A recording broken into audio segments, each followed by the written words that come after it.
Welcome to our YouTube channel, a sanctuary for exploring the depths of life and uncovering the keys to inner fulfillment. If you've just discovered us, get ready to embark on a remarkable journey of self-discovery and transformation. Hit that subscribe button and join our incredible community of truth seekers who are rewriting the rules of success and happiness. But wait, there's more. Don't let the magic stop there. Remember to tap that like button and share the love. Your support fuels our passion and inspires us to create more profound content that resonates with your soul. Now, let's ensure you never miss a single moment of enlightenment. Click that notification bell icon and become an esteemed member of our inner circle. Stay in the loop and be the first to experience the awe-inspiring insights we unveil. As you navigate the intricate tapestry of life, have you ever pondered if your experiences align with your true purpose? We'll challenge conventional wisdom and guide you towards unlocking the secret to total satisfaction in every moment of existence. Together, let's break free from the chains of indoctrination and discover the profound impact of self-knowledge. We'll unravel the illusion that fame, riches, or external beauty hold the key to happiness. Prepare to transcend the ordinary and experience something truly extraordinary. While others may chase material goals, we invite you to dive deeper and explore the changes within yourself. Embrace each instant of your life, finding joy and peace amidst any challenge.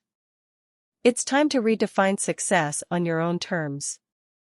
Remember, our desire for happiness is shaped by the world around us. But here, we question the norms and empower ourselves to seek a higher truth. Together, we'll create a paradigm shift that liberates us from the confines of societal conditioning. So, join our ever-expanding community of like-minded individuals. Hit that subscribe, like, and notification bell button now, and let's embark on a remarkable journey of self-discovery, knowledge, and genuine fulfillment. Subscribe. Like. Notifications. Share the magic with others. Together, we'll rewrite the script and embrace a life that resonates with our deepest essence. Welcome to the revolution. Welcome to our channel. Introduction to the Knowledge of Self. Lesson 1. July 8, 2023. Greetings, ladies and gentlemen. In this session, I will introduce some of the concepts used as the basis constituting our conscious experiences. Since the grand majority of people are unfamiliar with this subject matter, it is advisable to read this information several times. As you live your life, have you ever wondered if your life experiences are as they should be? It is not uncommon for most people's attention to be so immersed within social waves that the possibility to realize that our ways of functioning may not be of our making. Also, the constant distractions. Based on your understanding of what life is, what will then be the secret to inner fulfillment? In other words, what do you need in order for you to experience total satisfaction at each instant of your existence? I am pretty sure that many of you have thought about having a huge amount of money. Others will consider good health as the key to a fulfilled life. Many will think that having the perfect mate will be greatly satisfactory, etc. While having any or all of these goals as the condition for achieving a certain degree of success in life isn't too bad of an idea, through the process of acquiring self-knowledge, inner fulfillment, for those who don't know, will mean something totally out of this world. We can only use our mental faculties, that is, imagination, intuition, will, memory, perception, and reasoning, to the degree in which we've been educated or indoctrinated. If the program that has been stored in our consciousness limits our ability to take charge of our emotional well-being, we would not only be unable to maintain a well-emotionally balanced lifestyle, but we would also fail to realize that our automatic response to situations has already predisposed us to failure. Of course, failure, as it's understood by most, may not correspond to the lifestyles that many have managed to have. Many people will say that they have accomplished what they always desired, such as a university degree, a well-paying job, a beautiful wife or handsome husband, owning a business or mansion, etc. I am in agreement with all of these accomplishments that, due to difficulties, people have managed to acquire, and they can be considered a mark of success. Since I too have been a victim of the system's indoctrination, I understand why someone would consider these acquisitions as success. Being that this class is about self-knowledge, the ability to understand the mechanism responsible for our perception of reality will be greatly useful if we are to properly evaluate what we consider to be success in life. It will be necessary to prove that our approach to reality is based on the manner in which we were made to go through a process of education or indoctrination. This will help us understand the reason why we may always believe that individuals who are famous, rich, or considered attractive, etc., are enjoying a better quality of life than we are. At least, that's the impression we get from the way others worship them. Understanding the process through which we came to perceive life as it is will help us see how the media's dissemination of opulence as an incentive to well-being has the power to falsely make us believe in that illusion. One implication of this fact is that we tend to live in a state of perpetual hope, meaning we are always waiting to get money, a degree, a spouse, a car, a job, wealth, etc., so that we may experience happiness. It will be necessary to prove that just the fact that we need to wait and hope to acquire something in order to experience happiness is already a malfunction of our indoctrinated perception of reality. While following role models whom we consider to have acquired happiness due to their opulence, external beauty, or fame, etc., we fail to realize that one of the factors that is really occurring is the media's ability to keep our attention in a state of illusion. Importantly, we may ask why the media wants our attention. It's also important to understand our tendency to easily give our focus to what we see. Isn't that an aspect of how we've been and are indoctrinated? Why is it that getting our attention is an essential component of our indoctrination? Due to the degree to which we are absorbed by this false reality disseminated by the media, without any self-awareness, we focus our attention on obtaining any of those things we believe will make us happy. So, the media has been successful in manipulating our consciousness into a false reality. Opulence, fame, beauty, a perfect mate, etc., are just examples of objectives that many of us will strive for while hoping to acquire happiness. It may be the case that many of you do not believe in achieving any of these goals in order to experience happiness. Many of you will probably have other objectives in mind, such as careers, well-paying jobs, healthy children, etc., as prerequisites to happiness. Many of you will probably be satisfied with simplicity. Even when what we hope for is pursued in a well-balanced manner, why shouldn't we focus our attention on the changes that our emotions go through as we pursue certain objectives? Is it because the object of our goal is more important than each instance in which we are alive? Are we appreciating each instant of our lives as we should? If your answer to the last question was yes, I would ask you, are you able to maintain a state of peace and joy at each instant of your life, no matter the challenges presented? Whatever your condition for achieving happiness is, our desire to follow those paths was taught to us and reinforced by the environment in which we find ourselves. This means that whatever we consider to be a prerequisite to happiness is maintained by the mentality of those around us. This implies that they all have been indoctrinated by the same basic principles or worldview. As long as those around us partake in what we consider to be a normal state of life, our state of sanity is eased. The ability to have a perception of reality that is impossible to be predicted by a universal worldview will single us out from the group we find ourselves in.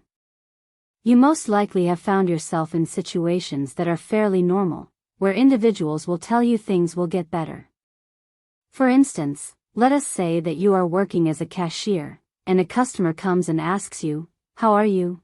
and you reply by saying, "I am okay." Then the customer says, "Don't worry. Things will get better." It is being implied that your life as a cashier lacks fulfillment.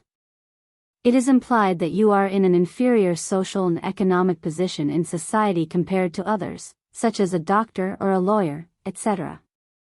Many of us, finding ourselves in a work capacity that is not in harmony with what others consider to be successful, tend to accept the general consensus concerning others' perspectives of success.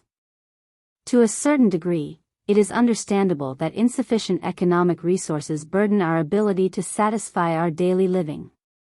In such a case, it is normal to explore better economic employment opportunities. The implication that the consideration of working at a certain employment capacity determines our well-being creates dissatisfaction in our quality of life. In other words, we become dissatisfied due to the type of work we perform, since others consider that work's capacity to be unsuccessful. Basically, we do partake in the belief that our work capacity determines our emotional well-being. The previous explanations were just one example of how accepted social views influence and mold our being. We are not being molded into the understanding that experiencing complete inner fulfillment is possible just by being, without the need for external conditions such as a good career, spouse, physical attractiveness, etc. Getting to understand concepts for which we have never really been exposed becomes an exhausting task. Our emotions have already been molded such that the experience of fear overwhelms us just by thinking of possibilities that don't harmonize with the body of information that was forced upon us while we were at the most vulnerable stage of our existence. This same body of information is always reinforced by all those who have been in. Whatever we experience occurs in the present. Our constant repetition of thoughts and emotions within our awareness will normalize in us whatever reality these thoughts and emotions suggest. If the constant repetition of a thought that influences an emotion is focused on hoping to achieve some distant objective in order to experience happiness, then during the present moment that we are living in, we will not be experiencing that conditional happiness. Hence, our life is devoid of inner fulfillment. Logically, everything I have spoken about in the previous paragraphs will make sense to anyone who pays close attention to what is being said, but our inability to keep our attention on our present experience will result in ceding our power and will to those habitual automatic ways of functioning embedded in our consciousness early in life. Once a certain worldview and social practice are made part of our normal functioning, we perceive life based on the principles that this view entails. This is one of the major reasons why we become so rigid in adhering to the embedded information. In other words, the program that was forcibly embedded within our consciousness serves as an impediment to the realization of our true knowledge of self. That is, the program in us that makes us believe that life as we experience it constitutes a normal state of reality blinds us from realizing our true nature. One thing is certain. Thoughts never cease to surge into our conscious state of being. Our ability to realize the way in which our emotions react whenever a thought happens in our conscious awareness helps us realize how related thoughts and emotions are. By giving names to emotional experiences, we've learned how to use our mental faculties in such a way that the emotions we experience, whether beneficial or detrimental, shape our reality. In other words, we describe events in our lives using words like depressing, sad, frustrating, annoying, harsh, shameful, etc. Every time we use words such as those mentioned above to describe our conscious experience, our being is transformed into whatever our interpretation of those words is. I am talking about being powerless to prevent external events from pushing and pulling us around as if our ability to make decisions is hijacked. Literally speaking, our consciousness is really hijacked. Our interpretation of words to which negative emotional connotations are attached has been taught to us by those within the social structure in which we've been educated. Now, questions arise such as, how else would we describe these negative emotional experiences in order to understand them and find a solution to their destructive inner effects? Aren't these emotional experiences real? What should be done to avoid these negative emotional experiences from surging into conscious awareness? The answer to all of these questions and many more will become obvious as we uncover the layers of illusion that have been forced upon us when we were at the most vulnerable stage of our existence, our infancy. For instance, an experience that we interpret as being sad will have a devastating effect on the body and mind. The same is true for all negative emotional states in which we find ourselves. As I have mentioned before, everything we know has been taught to us. Even those things we think we've figured out on our own had to undergo the mental process that was taught to us. For example, we learned about love between a man and a woman through songs. We may hear words such as, "I can't live without you," or "Life without you is not worth living," or "You are mine and cannot be for anyone else," or "Since you left me, I can't sleep or eat," etc. The previous sentences illustrate one of the processes we undergo when we believe we are in love. So, we've been taught what love is based on a certain general consensus. Shouldn't we further investigate how this perception of love impacts our life before we decide to let this conception into our consciousness?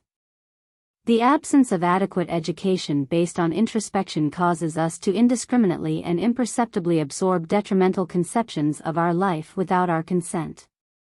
Therefore, many of the concepts of reality we adapt as our own have been unknowingly taught to us.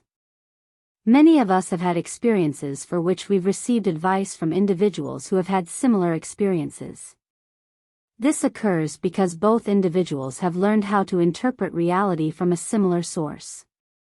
The strangest thing is that even when you travel to another country, you still find the ways in which people react to events kind of predictable.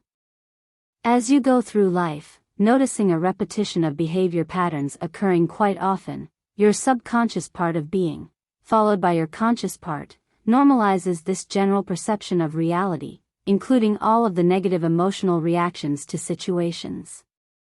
Consider a game of baseball, for instance, where your dad's favorite team has just won the World Cup.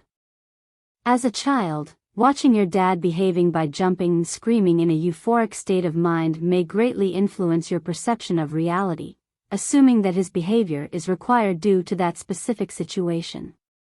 You have just been programmed into a false reality. A portal into the frequency where the winning of our chosen favorite team equates to happiness has just opened. With this illustration alone, we are able to explore many implications that have blinded our natural ability to distinguish reality from illusion. Implications such as favoring one team over another, division among people, the winning of your favorite team resulting in jumping and screaming. Jumping and screaming means happiness, waiting for the team to win in order to experience happiness, having special admiration for players who made the team's victory possible, etc. Your being could have internalized many more concepts than those mentioned above just by agreeing with your dad's behavior. You may even take the opposite view to that of your dad's. This will still be due to your reaction to his behavior. You can predict that your dad will experience a certain degree of sadness whenever his favored team loses.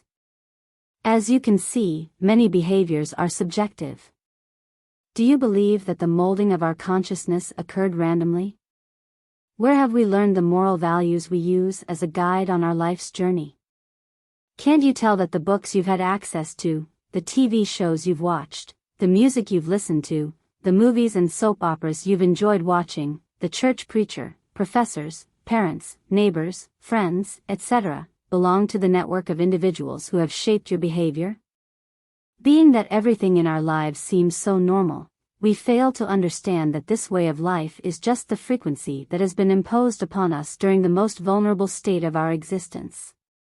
Consequently, our feelings determine the direction we take in life, which must always be in harmony with those concepts of reality that have been inculcated in our being from the very beginning of our manifestation in this reality. We can only experience life based on those molded emotions. We even become proud of being the way we are, not knowing that our ways have been purposely molded as such in order for us to be susceptible to the abuse and control of others. Obviously, our parents, preachers, teachers, neighbors, friends, etc., have innocently gone through the same treatment, hence vibrating within the same frequency or interpretation of reality as that which they have forced upon ourselves. This is why we are able to have certain experiences and have others with similar perspectives of reality help us make sense of those experiences. It will always make sense to us since we've all been indoctrinated by the same source of information. Why would some people intentionally indoctrinate us in such a manner as to keep us within a frequency where we are subjected to physiological and intellectual anomalies due to negative, emotional experiences? In my attempt to keep this introduction brief, I can only help motivate your mind to ponder upon how our interpretation of what we consider to be real, through the use of our emotions, keeps us from knowing our true nature. As we can tell, emotions are also physical experiences. Thoughts influence our emotions, and emotions determine our mental and physical parameters. This can mean how we go about expressing ourselves in the world. You see, the language with which you name emotional experiences is a direct consequence of how our consciousness was tampered with. You name experiences as your automatic response to them dictates. It has occurred that a certain group of individuals has, for centuries, acquired political and economic domination and intends to keep it this way.